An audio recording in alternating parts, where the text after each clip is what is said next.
Kwasi Atora aufanya mpira kuwa rahisi. Ni mchezo mmoja rahisi, rolling zake, dribbling zake, jinsi anavyozunguka nao. Yes, Yanga wamepata mchezaji mzuri sana. Tunaona Albert Kangwanda, yeye ndo zaidi aufanya mpira kuwa rahisi kuliko wewe unavyotarajia. Kipindi cha kwanza Yanga imepata ushindi wa magoli matatu. JKT waokota mipira wavuni mara tatu. Si JKT wale tunaojua sisi kwamba JKT wa ushindani ni tofauti anavyocheza na Simba Sport Club au timu zingine Azam, lakini sasa JKT amekuwa mteja kama Simba alivyokuwa mteja kwa Yanga. Yanga hana mpinzani. Yanga unbeaten. Yanga ni non-stop.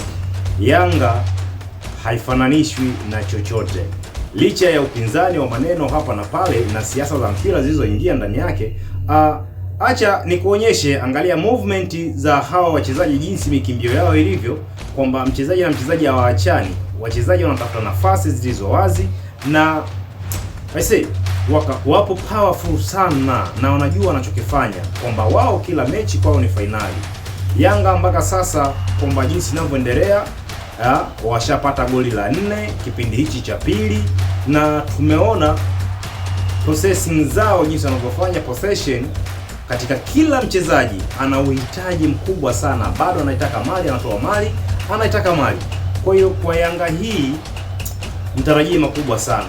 Yanga watafanya makubwa na kila mchezaji atakuwa MVP.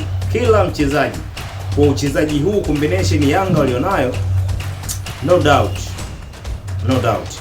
Uwezo wanao, nia wanayo, na watafanya vizuri sana. Kwa Yanga hii, kwa kocha wao Mankoba, yani sijui watu wataacha ndala. Watu watafanyaje? Wataacha ndala. Wataanza kufikiria timu waingizeje uwanjani pindi tu atakapokutana na huyu mwamba Yanga. Yanga hachekeshi. Yanga anaendelea kutetea taji yake, hahitaji kumpokonya mkononi mwake. Kwa muktadha na wachezaji hawa jinsi walivyowasajili, watafanya makubwa, na hasa mimi niwakumbushe Yanga, huu usajili uliofanya wamelenga zaidi kimataifa.